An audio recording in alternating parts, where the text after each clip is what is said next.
I had always prided myself on my attention to detail.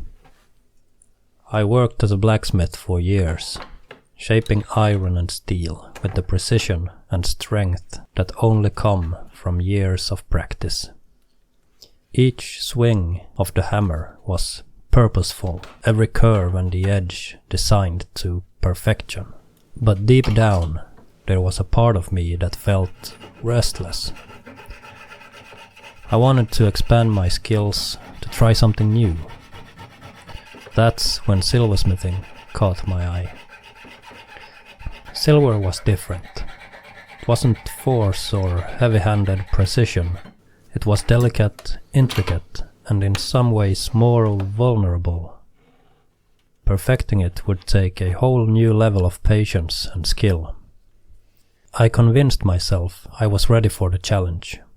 But that familiar voice in my head, the one that always demanded perfection, started whispering, even before I picked up my tools. One day, I got a chance to give it a shot. A whole day opened up unexpectedly. No distractions, no obligations. I set out to craft a simple jewelry. In my mind, I could already see the finished product. But from the moment I began, things didn't go as planned. Silver wasn't iron. Wrong moves and miscalculations.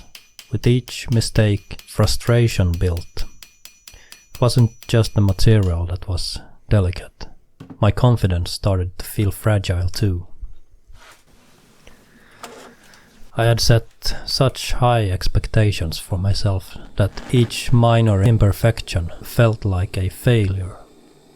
I was used to controlling the outcome, but silversmithing was teaching me that sometimes control is an illusion.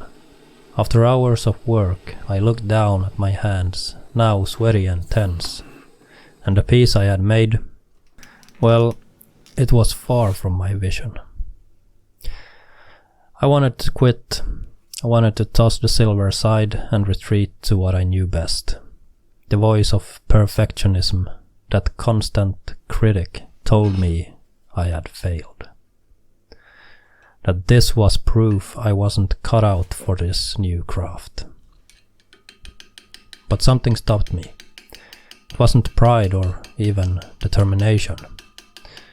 It was the realization that growth doesn't come from sticking to what's easy. I took a breath. In that moment of stillness, I realized something important. Life isn't perfect, and neither was this process. Perfection wasn't the goal. The beauty was in the struggle, in learning, in the very imperfections I had been resisting. With that shift in mindset, I continued working, but this time with a different perspective. Each flaw became part of the piece story, part of my learning process. I didn't need the result to be flawless. I needed to be authentic, a reflection of my journey. By the time I finished, it wasn't as perfect as I had envisioned, but it was mine, and that made it more meaningful. I realized that the silversmithing that day mirrored life itself. It's full of unexpected challenges, missteps and imperfections. But if we let go of the need for everything to be perfect, we open up ourselves up to growth, creativity and, ultimately, happiness. Perfectionism weighs us down. It creates stress, anxiety, and a constant fear of failure. But embracing imperfections has freed me. I have learned to accept that mistakes are part of the process, whether in crafting or in life. The imperfections don't make us less capable. They make us human. When we permit ourselves to be imperfect, we also give ourselves room to grow, to learn, and to be happy. You don't have to get it all right the first time. Whether you are learning a new skill, navigating relationships, or just trying to make it through the day. Remember that life isn't perfect, but that's what makes it beautiful. Perfectly imperfect. If you are struggling with perfectionism, here is what I have learned. Recognize perfectionist tendencies. Understand when you are setting unrealistic expectations and unrealistic goals. You don't have to achieve everything at once. Challenge those thoughts. Is perfection truly necessary, or is it holding you back? Embrace a growth mindset. See mistakes as opportunities to learn. Practice self-compassion.